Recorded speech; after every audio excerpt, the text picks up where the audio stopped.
Okay, bismillahirrahmanirrahim. Assalamualaikum warahmatullahi wabarakatuh. So pada hari ini uh, saya nak berkongsi tentang selection rule. Okay. So dalam kita menentukan spectroscopic properties of our reactants, so saya nak cerita selection rule ni sangat penting. Selection rules in reacts transition. Okay. Sebab dalam selection rules ni dia akan tentukan transition mana yang allowed dan transition mana yang kita kata forbidden. Forbidden, mana yang dibenarkan, mana yang forbidden. So kita ambil case erbium lah. So dia ada dua case, satu allowed, yang mana kalau allowed ni dia akan ada orang kata high probability for the transition to occur. Maksudnya nanti dia akan peak tu akan jadi intense peak. Dia akan itu akan nampak dengan jelas lah. Second, kita ada forbidden transition. Forbidden transition ni dia bukannya dia langsung tak ada transition tu, dia cuma low probability to occur.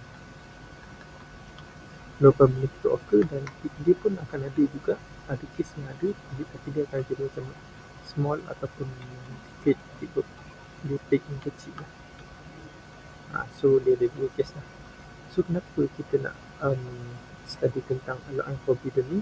Sebab dalam geoffrey theory dia bagi tahu dalam case yang mana centrosymmetric case, we regard our erbium ni ataupun our reactants ni dalam centrosymmetric case, transition tu akan jadi forbidden.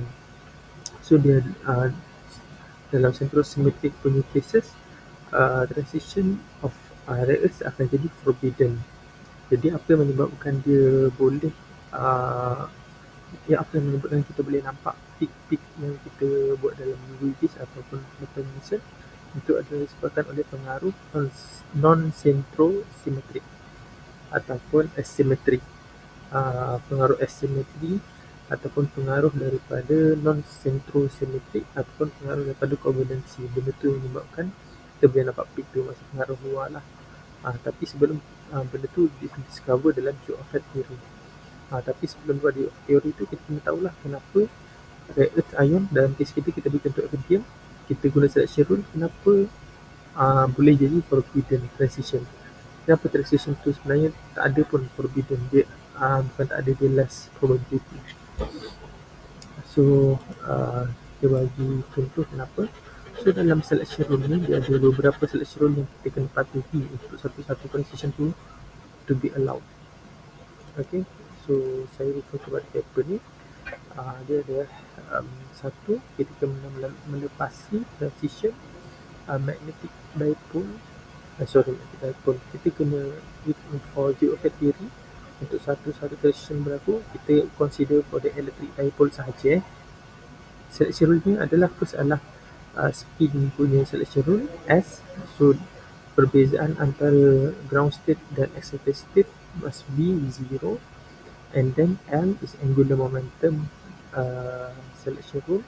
So perbezaan excited state and ground state must be 0 and plus minus 1. And then kita ada ni rasanya tak ingat Jim apa ya nama, tak ingat spin, rasanya spin angular kot, magnetic punya number, magnetic quantum number. So magnetic quantum number, perbezaan antara angular and perbezaan antara excited state dan ground state must be 0 and plus minus 1. And last, parity between excited state dengan ground state must be opposite, boleh sama. Maksudnya kalau even kena kalau ground state even, excited state must be odd lah. Kalau ground state odd, yang excited state must be even. So kita akan nilai erbium punya transition ni berdasarkan kepada seleksi rule ni. Kita nak buktikan yang mana dia adalah forbidden. So boleh refer dalam paper ni lah untuk seleksi rule ni. Of that, theory, principle and practice. Saya ada refer juga kepada video ni untuk tahu lebih lah. So pertama sekali kita kena tahu erbium transition ni ada berapa. So saya refer kepada paper saya sendiri. So dia ada 4i13/2, 4i11/2, 4i9/2, 4f9/2, 4s13/2, 2h11/2. Tapi saya tak ambil semua, saya nilai cuma yang different angular momentum. Dia ada I, F, S, H. Saya buktikan macam mana dia menjadi forbidden. Kita try. So boleh tengok dalam paper saya sendiri lah. Okay, so dia ada 4 transition from ground state to excited state. Ada 4 transition kita nak nilai. For I 15/2 ni adalah dia punya ground state for erbium. For those yang tak tahulah. And then for I 15/2 kepada for S 3/2 and for I 15/2 pada 2H11/2. Okay, so ada 4 selection rule yang kita kena penuhi. Satu adalah spin rule. Pertama, spin selection rule dulu. So delta S must be 0. Okay, so delta S ni nak tahu kat mana? So sebenarnya kita boleh tengok kat sini. Ni adalah kita dah discover sebelum ni tentang Russell-Saunders term, yang mana dia adalah 2S plus 1 L J. So maksudnya yang ni S ni adalah benda ni lah. Sebenarnya ada juga orang yang bagi dia simplifykan, dia buat macam 2S plus 1 equal to 0. Sama je, maksud dia pakai ni, tapi nak senang pakai ni lah, sebab 2S plus 1 ni dah ada kat atas ni, so senang. So kita tengok yang pertama, 4 dengan 4. So 4 dalam 4 kita akan dapat 0. Okay, nampak? So dia allowed lah, according to the spin rule. 4 dalam 4 0 also. Yang ketiga 4 dalam 4 0 also, so allowed juga.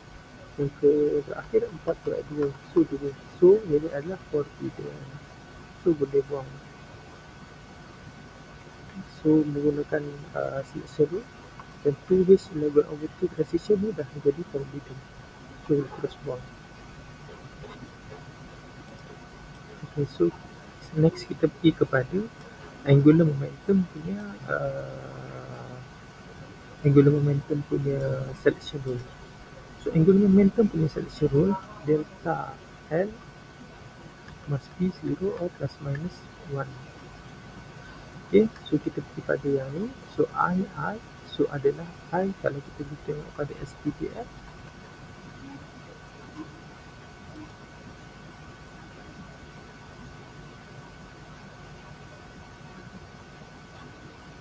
okay, loading sekejap. Okay, so SPDF dia punya, okay, so SPDF dia punya number dia SPDF GHI. Boleh refer lah dalam mana-mana buku quantum mechanics. 0, 1, 2, 3, 4, 5, 6. So kalau kat sini L ni adalah 6 I, sebab ni I, so 6. So 6 tolak 6 from gross to excited state 6. I ni adalah 6, right? I, so 6 tolak 6 kosong, so allow juga lah. Kat sini 6 I tolak F 3, so dapat 3. So kat sini boleh tahu kat sini adalah forbidden. Sebab apa? Sebab dia sepatutnya delta N plus minus 1, tapi dapat 3. So forbidden lah. Kat sini 6, I adalah 6, adalah kosong. So 6 tolak kosong 6. So tentu-tentu berdasarkan kepada delta N. Sebenarnya delta N ni adalah uh, selection rule for the angular momentum. Some say dia adalah Laporte rule juga. Laporte rule. Okay, so forbidden. So tentu-tentu dah forbidden, dah matikanlah. Okay, so dah mati. So next adalah seterusnya tadi dia ada spin rule. Lepas tu ada dia ada spin rule. Kedua adalah Laporte rule ataupun angular momentum rule. Ketiga adalah chain. Rasanya spin. Rasanya spin quantum number rasanya. So J plus, sorry, bukan rasa spin quantum number sebab dia ada kita punya 15/2 and 13/2. So ada dia frequency 0 plus minus 1. So kita terang 15/2 minus 13/2. So kita dapat 1. So allowed juga untuk spin quantum number ni.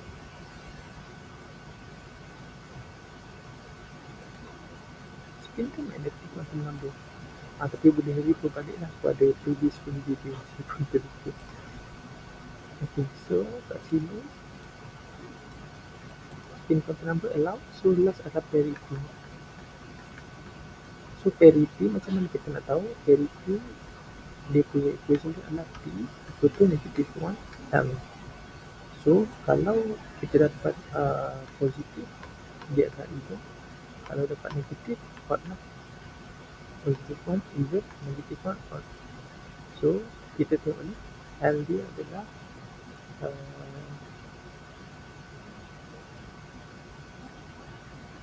L dia adalah 6 kan. So contohnya untuk kat sini, untuk yang ground state negatif 1, 6. So dapat 1 untuk even. Untuk